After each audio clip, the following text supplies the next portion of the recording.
Hello everyone, this is Sunil Jangra, your physics educator. Welcome to the channel. तो कैसे आप सब? आई होप सभी अच्छे होंगे, अच्छे से पढ़ रहे होंगे। तो क्लास 11 फिजिक्स का chapter motion in a straight line, इसकी थ्योरी हम ऑलरेडी समाप्त कर चुके हैं 2 पार्ट्स के अंदर। अब हम करने वाले हैं बेटा जी, अब हम करने वाले हैं किसको? न्यूमेरिकल्स को करने वाले हैं। न्यूमेरिकल को भी हम 2 पार्ट्स के अंदर ही करेंगे। आज कुछ सिलेक्टेड न्यूमेरिकल्स आप लोगों को करवाए जाएंगे। इस वीडियो के अंदर मैं आप लोगों को इंपॉर्टेंट न्यूमेरिकल्स जो हैं वो कवर करवा दूंगा बेटा। ठीक है, मीन्स आप बोलो कि इंपॉर्टेंट टाइप्स हम एक तरीके से यहाँ पे कवर कर रहे हैं। और कल जो सेशन आएगा न्यूमेरिकल्स का, उसमें भी हम इंपॉर्टेंट टाइप्स को ही कवर कर रहे होंगे। ओके, तो बहुत ज्यादा इंपॉर्टेंट है दोनों लेक्चर। इवन जो इसके थ्योरी वाले लेक्चर हैं वो भी बहुत ज्यादा इंपॉर्टेंट है। मैं लिंक डिस्क्रिप्शन बॉक्स में डलवा दूंगा, या फिर आप प्लेलिस्ट जाके चेक कर सकते हैं। इस चैप्टर को पूरा एक बार से कर लेना पहले, फिर न्यूमेरिकल्स के ऊपर आना बेटा जी। ठीक है, चलिए तो आगे बढ़ते हैं। और बेटा जी, जिस तरीके से आप YouTube पे हमारे साथ पढ़ते हैं, यहाँ पे आपको लाइव पढ़ाया जाता है, रिकॉर्डेड वीडियोस दी जाती है, वैसे ही आप लोगों को हमारे प्लेटफॉर्म पे पढ़ाया जाता है। मींस आप लोग हमारे साथ हमारी ऐप पे पढ़ सकते हैं, एमबाइब पे। और वहां पे आप लोगों को स्ट्रक्चर कोर्स मिलते हैं, मींस पेड कोर्सेज मिलते हैं, जिसमें आपको पता होता है कि सिलेबस कब शुरू हो रहा है, कब खत्म हो रहा है, कब क्वेश्चन करवाए जाएंगे, सब चीजें। अब कई बच्चे तो ये पेड का नाम सुनते हैं उड़ जाएंगे, है ना। तो भाई साहब डरने की जरूरत नहीं है। जो कोर्सेज हैं एमबाइब सिंपल के अंडर, वो पिज्जा के प्राइस में आप लोगों को मिलते हैं। ठीक है, तो एक बार मैं फीचर्स बता दूं, आपको फी भी बताऊंगा, डोंट वरी। तो बेटा एक सिंगल सब्सक्रिप्शन चाहिए आप लोगों को अनलिमिटेड अचीवमेंट के लिए। इसका मतलब ये है कि जैसे आप क्लास 11th के लिए प्रिपरेशन कर रहे हो और आप चाहते हैं कि यार मैं साथ में जेई या फिर नीट की प्रिपरेशन करना चाहता हूं, तो आप लोगों को यार अलग से कोई भी सब्सक्रिप्शन लेने की जरूरत नहीं है अगर आपने क्लास 11th का सब्सक्रिप्शन ले लिया है। ये है 1 सब्सक्रिप्शन अनलिमिटेड अचीवमेंट। इसके अलावा बेटा जी 70,000 से ज्यादा वीडियो लेसन आप लोगों को एमबाइब प्लेटफॉर्म पे मिलते हैं। 2,000 से ज्यादा बुक्स मिलती हैं, डाउट सोल्व किए जाते हैं एआई के थ्रू, आप मॉक टेस्ट दे सकते हैं। एमबाइब पे लाइव क्लास चलती है, डेली लाइव क्लास चलती है बेटा जी। अचीव जर्नी के थ्रू आप अपने बैकलॉग्स को कवर कर सकते हैं, साथ में क्वेश्चंस की प्रैक्टिस कर सकते हैं, टेस्ट दे सकते हैं, टेस्ट को कस्टमाइज कर सकते हैं। मींस आपको लगता है कि यार मुझे तो चैप्टर के हिसाब से नहीं टेस्ट देना, मुझे टॉपिक के हिसाब से देना है, तो आप उस हिसाब से इस तरीके से कस्टमाइज कर सकते हैं। और ऐप के ऊपर बढ़िया वाले कूबो से आपको पढ़ाया जाता है। Means 3D and 2D sets को यूज किया जाता है, एनिमेशन और बाकी जब जो भी चीज मतलब वीडियोस वगैरह के हेल्प से भी आप लोगों को यहाँ पे पढ़ाया जाता है। मतलब कोई भी कॉन्सेप्ट है, उसकी वीडियो की अगर नीड है तो वो भी वहाँ पे अटैच कर दी जाती है, उससे आपको समझाया जाता है बेटा जी। ठीक है, एक सिंगल सब्सक्रिप्शन अनलिमिटेड एग्जाम जो ऑलरेडी मैंने बता दिया है। इसके अलावा 3 दिन का फ्री ट्रायल मिलता है एमबाइब की जितनी भी ऐप्स हैं, जितने भी लर्निंग गोल्स हैं उन सब के लिए। तो मैं यही बोलूंगा कि यार बिना किसी देरी के जल्दी से सब्सक्राइब कर लीजिए एमबाइब सिंपल को, अगर आप फोड़ना चाहते हैं फिजिक्स के अंदर। अब यहाँ पे जो ये कोर्सेज हैं, इनकी जो फी है मैं आपको बता दूं कि 3 महीने की जो फी है वो $599 पर मंथ आपको पढ़ने वाली है, और 1 ईयर की जो है वो 499 पर मंथ पढ़ने वाली है, और 1 मंथ की जो है वो 699 पर मंथ पढ़ने वाली है। अब ये नहीं है कि यार ये सिर्फ एक सब्जेक्ट की फी है, ये बेटा जी फिजिक्स, केमिस्ट्री, मैथ, बायो, इसके अंदर सब कुछ आप लोगों को यहाँ पे कवर करवाया जाएगा। तो एक तरीके से अगर आप हिसाब लगाओ, अगर मान लो आप 3 महीने का कोर्स खरीदते हो, 600 रुपए का आपको पड़ रहा है, तो 4 सब्जेक्ट अगर आप कवर कर रहे हो, या 2 भी अगर 3 भी अगर आप कवर कर रहे हो, कई बच्चे बोल सकते हैं कि भाई मैं मैथ्स या बायो में से एक लूंगा ना, होते हैं बहुत सारे बच्चे होते हैं। तो मान लो अगर 3 सब्जेक्ट भी तुम कवर कर रहे हो, तो आपको तो हर एक सब्जेक्ट की जो फी है वो 200 पड़ रही है अभी पर मंथ के हिसाब से। तो मैंने बोला था ना कि पिज्जा के प्राइस में आप लोगों को यहाँ पे कोर्सेज मिलते हैं। तो बिना किसी देरी के फटाफट से एनरोल कर लीजिए। और अब स्टार्ट करते हैं motion in a straight line के बेस्ट वाले न्यूमेरिकल। इंपॉर्टेंट टाइप्स आप लोगों को कराऊंगा, और मैंने पहले भी बोला है अपनी जो वीडियोस हैं, स्ट्रेटजी की वीडियोस जो मैंने आप लोगों को बताई हैं, इस चैनल पे दी हैं, तो उसमें बोला है कि हाँ यार हमें बोर्ड लेवल से ऊपर उठ के न्यूमेरिकल्स करने चाहिए, तभी हम फिजिक्स के अंदर अच्छा हो पाएंगे। तो आज के जो न्यूमेरिकल्स है वो नीट एंड जेई को कवर कर रहे हैं, मतलब एक तरीके से नीट एंड जेई के न्यूमेरिकल प्रीवियस ईयर मैंने यहाँ पे उठाए हैं। पहला क्वेश्चन आप लोगों के सामने बेटा जी, पढ़िएगा और ट्राई करने की कोशिश करो, मतलब ट्राई करने की कोशिश नहीं, ट्राई करो, सॉल्व करने की कोशिश करो। ठीक है, पॉज करो, स्क्रीनशॉट लो और सॉल्व करो। चलिए मैं करवाता हूं आप लोगों को। ए ट्रेन स्टार्टिंग फ्रॉम रेस्ट, देखो हर एक चीज का पॉइंट नोट करो। अगर उसने बोला कि एक ट्रेन स्टार्टिंग हो रही है कहां से? रेस्ट से शुरू हो रही है भैया, तो इसका मतलब यहां पे आप लोग लिख सकते हैं कि क्या चीज गिवन है। इसका मतलब है गिवन है u इज इक्वल टू कितना है? 0 है। सिंपल सी बात है, वो रेस्ट से शुरू हो रहा है। फर्स्ट एक्सेलरेट, और एक्सेलरेट कैसी हो रही है, uniformly up to a speed of कितना, 80 किलोमीटर पर आवर। मतलब u आपके पास 0 है, v जब कितना हो गया 80 किलोमीटर पर आवर हो गया, मींस ये यूनिफॉर्मली एक्सेलरेट होके इतनी उसकी जो है स्पीड बन गई है। अब ये कितने टाइम में बनी है बेटा जी, 4 टाइम t। कितने टाइम में, 4 टाइम t। तो यहां पे आप लोग लिखोगे टाइम कितना है, t है। टाइम कितना है बेटा जी, t है। ओके, उसके बाद बोल रहा है then it moves with a constant speed, मतलब इसी स्पीड से चलता रहेगा। 80 किलोमीटर पर आवर उसने अचीव कर ली, तो उसके बाद ये इसी स्पीड से चलता रहेगा बेटा जी, यस और नो।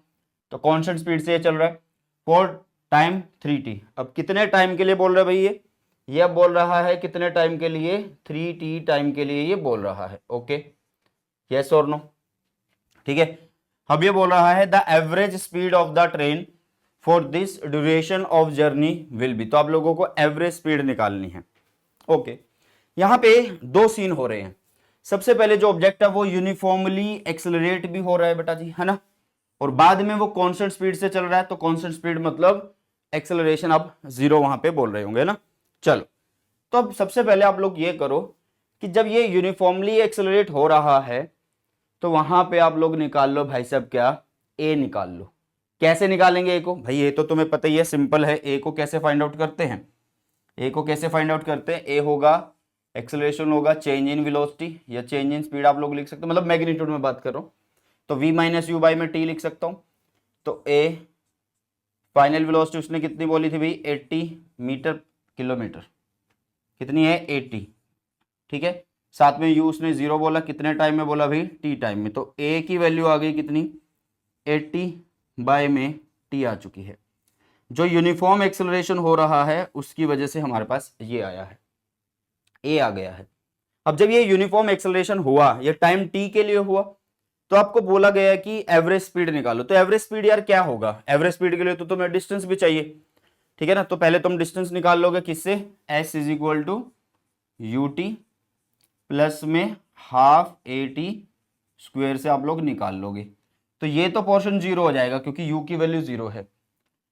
तो टाइम t में हम बात कर रहे हैं तो ये हो गया 1/2, a की वैल्यू कितनी है 80, नीचे है t, यहाँ पे है t स्क्वेयर, तो ये इसको कट करेगा तो 40 हो गया, ये इसके स्क्वायर को कट करेगा तो s की वैल्यू जो हो गई वो 40t हो गई बेटा जी, ठीक है। ये जो डिस्टेंस आया है ये पहले स्लॉट के लिए आया है बेटा जी, यहां तक की बात हुई है, यहां तक की, क्योंकि बॉडी एक्सेलरेट हुई है तो उसने एक डिस्टेंस कवर किया होगा, तो वो डिस्टेंस हमने यहाँ पे फाइंड आउट कर लिया है बेटा जी, ठीक है। अब वो बोल रहा है then it move with a constant speed 4 time 3t, मतलब अब अगर वो 3t टाइम के लिए मूव कर रहा है तो अभी भी डिस्टेंस आप लोग निकाल सकते हो, है ना, अभी तो डिस्टेंस निकाल सकते हो, बट अब a 0 माने क्योंकि कांस्टेंट स्पीड है। तो सिंपली क्या करोगे, सेकंड पार्ट मतलब जो दूसरा आगे उसने अपनी बात बोली है उसके लिए अगर हम ये S1 लिख दो, ठीक है, S1 लिख दो। अब ये S2 हम निकालेंगे जिसमें क्या होगा, जो स्पीड होगी वो कांस्टेंट स्पीड से चल रहा है उसी स्पीड से, तो 80 होगी, कितने टाइम के लिए भाई 3t टाइम के लिए, है ना। तो आप डिस्टेंस या डिस्प्लेसमेंट ऐसे दोनों को मल्टीप्लाई करके फाइंड आउट कर सकते हैं। तो यहाँ पे बना 240 और t आ गया बेटा जी, ये हो गया S2। अब वो बोल रहा है कि आप लोगों को क्या फाइंड आउट करना है, एवरेज स्पीड आप लोगों को फाइंड आउट करनी है। तो एवरेज स्पीड कैसे फाइंड आउट करेंगे बेटा, एवरेज स्पीड, तो एवरेज स्पीड के लिए हम क्या करने वाले, दोनों को जोड़ देंगे S1 प्लस S2 को, नीचे टोटल टाइम लिखेंगे, एक है t टाइम दूसरा है 3t टाइम, है ना। तो ऊपर बना S1 प्लस S2 इस कितना, ये 40 ये 240, इट इज कितना 280 t, नीचे बना आप लोगों के पास कितना बेटा जी 4t, तो t से t कैंसल, इस 4 ने इसको कट किया तो 70 आ गया, और ये जो आया ये 70 हो गया। अब हमारी जो स्पीड थी वो किलोमीटर पर आवर में ही थी, हमने कोई भी बदलाव नहीं किया था, तो एवरेज स्पीड हमारे पास आ चुकी है कितनी 70 किलोमीटर पर आवर। कितनी आ चुकी है बेटा जी 70 किलोमीटर पर आवर आ चुकी है। मींस हमारा डी आंसर जो है वो सही रहेगा, कुछ भी नहीं है। सबसे पहले उसने ट्रेन बोली भाई रेस्ट से चल रही है तो u 0 हो गया, यूनिफॉर्मली एक्सेलरेट हो रही है तो इसका मतलब भाई आप a निकाल सकते हो, और उस ए की हेल्प से आप लोग फिर डिस्प्लेसमेंट भी निकाल पाओगे इजिली, ठीक है, क्योंकि S is equal to u t plus half a t square आप यूज कर सकते हो। उसके बाद ए जो निकाला था हमने वो कैसे निकाला था, ए हमने इस मेथड से निकाल लिया, सिंपल वाला मेथड जो हमें पता ही है कि चेंज इन वेलोसिटी या चेंज इन मतलब चेंज लिख सकते हो आप, वेलोसिटी का नीचे टाइम, अगर हम स्पीड की बात करें तो उसका मैग्नीट्यूड कर देंगे, है ना। चलो इसके बाद आगे उसने बोला कि उसके बाद ये कांस्टेंट स्पीड से चल रहा है, तो अब दोबारा से जब हमने डिस्टेंस निकाला तो ए को 0 कर दिया ना, उसको अब कंसीडर करने की जरूरत नहीं है क्योंकि अब वो कांस्टेंट स्पीड से चल रहा है, ठीक है। चलिए उसके बाद आगे बढ़ते हैं, तो ये हो गया आप लोगों के पास 70 kilometre per hour. Next topic देखिएगा, मतलब नेक्स्ट टाइप देखिएगा, नेक्स्ट टाइप है बेटा जी, बहुत अच्छी टाइप है और सिंपल टाइप है, ठीक है भैया। तो क्या बोला गया है यहाँ पे, क्या बोला गया है यहाँ पे बोला गया है the position of a particle related to time is given by this, मतलब यहाँ पे आप लोगों के पास क्या दिया हुआ है, पोजीशन दी हुई है कि टाइम के साथ वो किस तरीके से रिलेटेड है। कैसे रिलेटेड है बेटा, x is equal to 5t² minus 4t plus में 5 है बेटा जी, क्या है, प्लस में 5 है, okay. The magnitude of velocity of the particle कितने पे बोला है, at t is equal to 2 second बोल रहा है, at t is equal to 2 second will be कितनी होगी, मतलब वो आप लोगों से वेलोसिटी पूछ रहा है और टाइम पे बात कर रहा है, किसी टाइम पे बात कर रहा है, तो एट एनी इंस्टेंट की बात हो रही है यहाँ पे, किसकी बात हो रही है बेटा जी, एट एनी इंस्टेंट की बात हो रही है, किसकी बात हो रही है बेटा जी, एट एनी इंस्टेंट की बात हो रही है, क्लियर है, यस और नो, हाँ जी, किसकी बात हो रही है, एट एनी इंस्टेंट की बात हो रही है। तो इसका मतलब हम अगर v निकालना चाहते हैं तो आप इसको dx/dt कर सकते हो, क्योंकि इंस्टेंटेनियस में तो हम ऐसा ही लिखते हैं, ठीक है। बस आप इसको क्या करना है, इसकी डिफ्रेंशिएशन करो तो ये बनेगा d/dx करेंगे और यहाँ पे लिख देंगे हम क्या, 5t² माइनस 4t प्लस में 5 हम करने वाले हैं बेटा जी। बताइए क्या इतनी बातें समझ में आई, क्या आपको डिफ्रेंशिएशन आती है, अगर डिफ्रेंशिएशन आती है तो ये बहुत ज़्यादा सिंपल हो जाता है। मैं अगर आप लोगों को डिफ्रेंशिएशन समझाऊं तो वो किस तरीके से हम लिखते हैं डिफ्रेंशिएशन को, देखिएगा हम लिखते हैं, अगर आप लोगों को d/dx करना है किसका, मान लो यहाँ पे दिया हुआ है x⁻n, तो आप उसको लिखोगे पावर आगे, उस पावर में से एक माइनस कर देंगे। अब हमने यहाँ पे जो लिखा वो लिखा v is equal to dx/dt, ठीक है, जिसमें से आप यहाँ पे लिख रहे हो d/dx और यहाँ पे क्या है 5t² माइनस 10 है क्या, माइनस 4t प्लस 5 है, माइनस 4t प्लस 5 ये है। अब आप क्या करोगे यार, इसकी डिफ्रेंशिएशन करोगे, मीन्स आप कर रहे हो v इज इक्वल टू, मतलब आप कर रहे हो एक तरीके से d/dt किसका, 4t² का कर रहे हो, पहले एक का करके दिखाता हूं मैं। तो 4 एक कांस्टेंट है, कांस्टेंट तो बाहर आ जाएगा भाई, कांस्टेंट बाहर आया। अब डिफ्रेंशिएशन आपने t² की है तो उसकी पावर है 2, तो 2 आगे आई और उस पावर में से एक माइनस हो जाएगा, मीन्स ये 8t बनने वाला है बेटा जी, कितना बनने वाला है 8t। दूसरा पार्ट क्या है, माइनस 4t, तो अगर मैं 4t की डिफ्रेंशिएशन करूं, अगर मैं 4t की डिफ्रेंशिएशन करूं तो 4 बाहर, यहाँ पे dt/dt हो जाएगा, ठीक है, वैसे भी ये 1 हो जाएगा, या इस तरीके से आप बोल सकते हो कि किसी की पावर 1 है तो पावर आगे, पावर में से एक गया तो 0, तो वो कॉमन सी बात है 1 होने वाला है, तो आप डायरेक्ट कट करके बोल दो या सीधा ऐसे कर दो, आपकी मर्जी है। आगे कांस्टेंट है, कांस्टेंट की डिफरेंशिएशन इज 0 बेटा जी, ठीक है। तो यहाँ पे जो v की वैल्यू आ गई है वो आ गई है, मतलब इक्वेशन जो आ गई है वो आ गई बेटा जी, एक मिनट, यहाँ पे हमारे पास 4 नहीं था बेटा, यहाँ पे हमारे पास 5 था, एक मिनट, हमारे पास यहाँ पे 5 था, तो हमारे पास कितना आने वाला है, यहाँ पे t आने वाला है ना। हमने 4t² ले लिया, हमने 4t² ले लिया, बट हमने हमारे क्वेश्चन के अकॉर्डिंग यहाँ पे क्या लिखना था, एक मिनट, इक्वेशन में क्या है 5t² है बेटा, तरीका बिल्कुल सेम है, जो बताया वैसे ही करेंगे। तो अगर मैं 5t² की करता हूँ तो कैसे करेंगे बेटा, तो 5 बाहर, 2 आगे, उसकी पावर में से एक माइनस, तो ये बनेगा 10t, तो ये बनने वाला है, ठीक है। चलो तो यहाँ पे हो गया, इसकी डिफ्रेंशिएशन इज 10t, इसकी डिफ्रेंशिएशन -4 है ना, कितनी होगी, -4 होगी बेटा। अब वो t is equal to 2 second पे बात कर रहा है। वो कितने पे बात कर रहा है बेटा जी? अब t is equal to 2 second पे बात कर रहा है। तो 2 सेकेंड पे हम कैसे करेंगे? इस 2 को यहां पे रख देंगे, तो ये क्या बनेगा? v इज इक्वल टू 20 - 4, तो ये बन जाएगा 20 - 4 इज 16। और यहाँ पे ये किस में दी हुई थी बेटा? मीटर में दी हुई थी, टाइम सेकंड में दिया हुआ था, तो इसकी जो यूनिट आने वाली है वो मीटर पर सेकंड आने वाली है। तो एक बार आंसर मैच कर लेते हैं सभी, ठीक है। 16 मीटर पर सेकंड, 16 मीटर पर सेकंड, ठीक है। सी ऑप्शन रहेगा आप लोगों के लिए सही। क्लियर है बेटा? तो इस तरीके के क्वेश्चन होते हैं, इस तरीके की टाइप्स होती हैं। पहले में थोड़ा सा मुश्किल था, है ना? पहला जो क्वेश्चन था थोड़ा सा मुश्किल लगा होगा आप लोगों को ये, क्योंकि यहाँ पे थोड़ा सा सोचने वाला था। बट ऐसा नहीं है कि सारे मुश्किल क्वेश्चन ही आएंगे, आसान क्वेश्चन भी आते हैं आप लोगों के सामने। चलिए एक और क्वेश्चन करते हैं, एक और क्वेश्चन करते हैं। ये क्वेश्चन बहुत अच्छा क्वेश्चन है, ये भी जेईई मेंस में आया हुआ है, पहले 2023 में अप्रैल में ही आया। A disc is rotating without slipping on a surface, the radius of the disc is R. मतलब ये बोल रहा है कि बिना स्लिपिंग के ये चल रही है, रोटेट हो रही है। भाई स्लिप का मतलब कुछ दिक्कत ना हो इसे, ऐसे कुछ दिक्कत ना हो इसे, है ना? तो स्लिप नहीं हो रही है, ये सीधा बस चलती जा रही है, ठीक है। सीधा ये चलती जा रही है, मतलब रोटेट होती जा रही है। ओके, इन्होंने बोला कि ये जो डिस्क है इसका जो रेडियस है वो आर है। मीन्स अगर मैं ये डिस्टेंस निकालूं, ये आर, ये आर, आप ऐसे बोल सकते हो, एक तरीके से डायमीटर हो गया। अब आगे बोल रहा है कि at t is equal to 0 the top most point on the disc is A. जो टॉप मोस्ट पॉइंट है वो ए है, okay, as shown in figure. When the disk completes half of its rotation, भाई ये disc आधा चक्कर पूरा कर लेगी।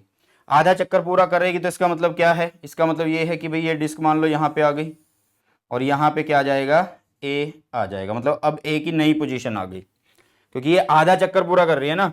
मान लो कोई पॉइंट यहाँ था तो ये यहाँ पे आ जाएगा, भाई नीचे आ जाएगा ना, तो ये नीचे आ गया। ओके, आगे बोल रहा है as shown in figure, when the disk complete half of its rotation the displacement of the point A from its fine initial position is। मतलब यहां का और यहां का आपको एक तरीके से क्या निकालना है? डिस्प्लेसमेंट निकालना है बेटा जी। क्या निकालना है? डिस्प्लेसमेंट निकालना है। तो निकाल सकते हो, बिल्कुल निकाल सकते हैं। ये डिस्टेंस कितना हुआ? 2r हुआ बेटा जी, ठीक है। इसको ऐसे बना लेते हैं, यहां पे बना लेते हैं, 1 मिनट रुको, इसको यहां पे बना लेते हैं। ऐसे बना लेते हैं ना, ये ऐसे बन चुका है। ओके, तो ये तो जो डिस्टेंस है ये हो गया 2r। ये जो डिस्टेंस है ये कितना हुआ? वो आधा चला है। आधा चला है तो उसने भैया आधी सरकमफेरेंस कवर करी ना, तो इसका मतलब आप इसको पाई आर लिख दोगे। तो भाई ये डिस्टेंस निकालना, डिस्प्लेसमेंट निकालना, तो निकल नहीं जाएगा क्या? बोलो बोलो यार, निकलेगा या नहीं निकलेगा? तो निकल जाएगा। इसको कैसे करेंगे?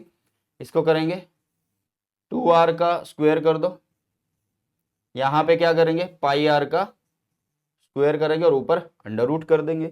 ऐसे तो निकालते पाइथागोरस थ्योरम। तो यहां पे हो जाएगा बेटा जी क्या?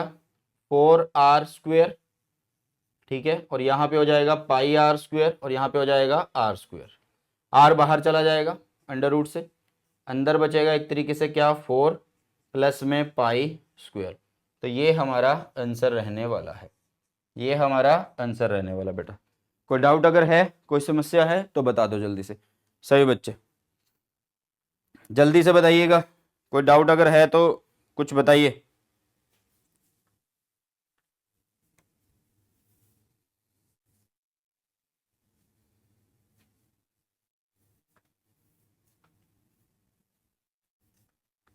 हाँ जी, चले आगे।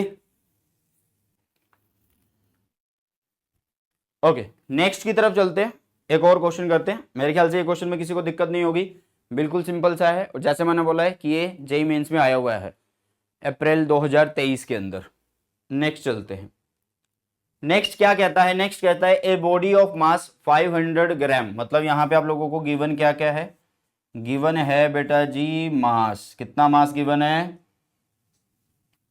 कितना मास गिवन है? मास गिवन है बेटा 500 ग्राम। मीन्स अगर मैं इसको किलोग्राम बनाऊं तो 500 के नीचे 1000 लगा दूंगा तो किलोग्राम हो गया। मीन्स 5/10 किलोग्राम हो गया इसका मास। किलोग्राम में मैंने लिख दिया, पहले से लिख दिया यार, क्या ही दिक्कत है ना।